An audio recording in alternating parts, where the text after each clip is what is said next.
केंद्र में मोदी सरकार बनने के बाद राज्यों में गवर्नर और राज्य सरकार के बीच टकराव की खबरें लगातार आती रही हैं।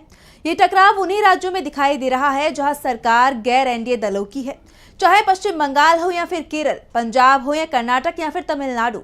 राज्य सरकार के फैसले को राज्यपाल मंजूरी नहीं देते हैं और अब इसे लेकर मद्रास हाईकोर्ट ने बड़ा आदेश दिया है।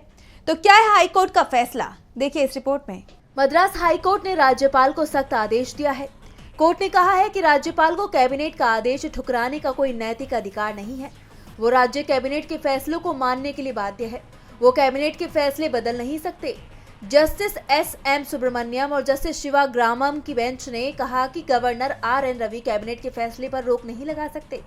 दरअसल 20 साल की कैद की सजा काट रहे कैदी वीर भारती ने राज्य सरकार से अपने अच्छे आचरण की दलील देते हुए जल्द ही रिहाई की मांग की थी। स्टालिन कैबिनेट ने वीर भारती की जल्दी रिहाई को मंजूरी दे दी, लेकिन गवर्नर आर.एन. रवि ने राज्य सरकार के इस फैसले पर रोक लगा दी। इसके बाद वीर भारती ने हाई कोर्ट में याचिका लगाई थी। अपनी याचिका में उन्होंने कहा कि मेरी रिहाई की सिफारिश सीएम को भेजी गई थी।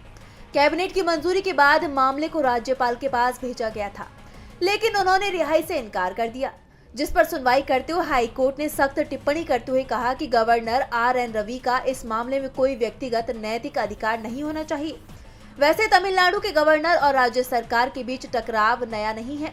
12 फरवरी 2024 तमिलनाडु गवर्नर विधानसभा में बिना अभिभाषण पढ़े वॉकआउट कर गए थे।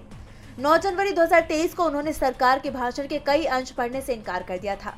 इसके अलावा कई विधेयकों को भी लंबे वक्त तक गवर्नर ने मंजूरी नहीं दी थी, लेकिन अब हाईकोर्ट ने साफ कह दिया है कि गवर्नर को कैबिनेट के फैसले को मानना ही होगा।